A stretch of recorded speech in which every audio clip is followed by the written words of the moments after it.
Hey everybody, Dean Zierfuss speaking to you from my basement. Today's topic, one secret to a successful personal statement is finding and using your authentic voice. It is critical. Let's dive in.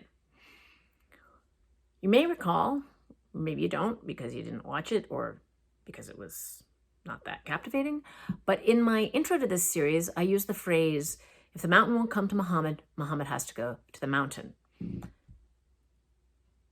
I learned that phrase when I was like 8 or 9, reading Judy Blume's immortal classic, Are You There, God? It's Me, Margaret. It really stuck with me, I think because I understand the basic idea, or I understood the basic idea of the phrase. If you can't get there, if the thing isn't coming to you, you got to go to the thing. Seems pretty obvious. But I didn't understand the reference. I didn't know who Muhammad was. And, it was sort of like a little mystery that was lodged in my brain forever. And when I was thinking about this series, I wanted to use that phrase. And I realized I still don't know the reference. So I looked it up. I was a little worried about using it until I had looked it up because I thought it could be something offensive, or I could have completely misconstrued the meaning, or any one of a number of other potential problems. I won't ruin it for you. You can Google it yourself, but it turns out it is a perfectly acceptable reference, and so I trotted it out. Now, all the time in personal statements, we see people using phrases like this without knowing what they mean and making mistakes. Mine was okay, but sometimes people are using phrases that are not okay. One great example of this is people love to quote Robert Frost, his poem, Stopping by Woods on a Snowy Evening. No, not that one. Sorry. They love to quote The Road Less Traveled. And it turns out the way people use it is actually exactly 180 degrees opposite of what was meant by the phrase. Again, I'm going to let you look that up, but it really tells you something when someone is using it and, they don't know what it means. Or I guess it doesn't tell you something is really the problem here, because it's a personal statement. And what we want to know is, who is this person? And if we realize that they are using phrases that they don't understand, we realize that we don't really know who we're reading about, who we're talking to, if you will. Now, I want to confess something. I am a sinner in this regard with my own personal statement. I somehow along the line read a quote by a judge named Learned Hand. And I used the quote in my personal statement. I no longer remember what the quote is, but I remember with a deep sense of shame and mortification that I was quoting this guy who I just read this one quote out of context. I'd never read anything else that Learned Hand had ever written. I really had no idea who he was. And I think I just really loved the sound of his name and figured that would make me sound as smart as his name made him sound. By the way, fun fact, his actual first name was Billings, and Learned is his middle name. So I like to think that he used Billings when he was in private practice prior to becoming a judge. Yeah. Okay. Anyway, so I used this quote, and I am sure it was very distracting for the people reading my personal statement in the University of Michigan Law School admissions office at the time.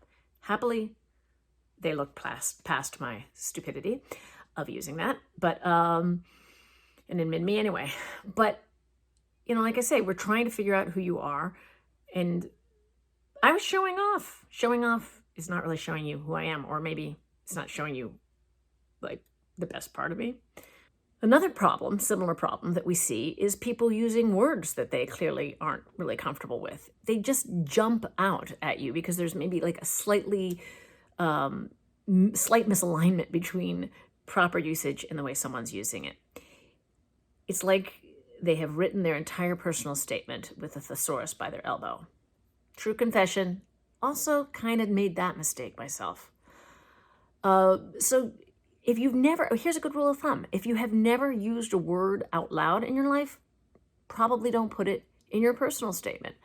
Nothing wrong with thesauruses as a general rule, but don't let them lead you astray into language that you're not comfortable with. So you got to be careful. if you want to use language, if you want to use quotes, if you want to use references, you need to be looking them up, because it is so obvious if you're just branching out into something that is not really true to you, and it makes it so much less compelling as a reader. Use your voice, find your voice, and feel comfortable with your voice. I think that's all I got to say on that subject. Let's talk about grammar. And I feel like this is really word usage, not grammar, but it's a similar theme. A lot of people who are big readers, which are a lot of people applying to law school, learn words through reading that they never say out loud. And then sometimes they say them out loud and they're mispronouncing them. And there's something so embarrassing about mispronouncing a word. I have no idea why that is, but I personally hate it. Anyway, turns out the word Forte, meaning like your long suit, as in my forte is writing personal statements. Everybody says forte, and that is not the pronunciation. The pronunciation is fort, because the origin of the word is fort, like the building, meaning strength, and not forte, like Italian for loud in music. So now that you know that, you have two choices.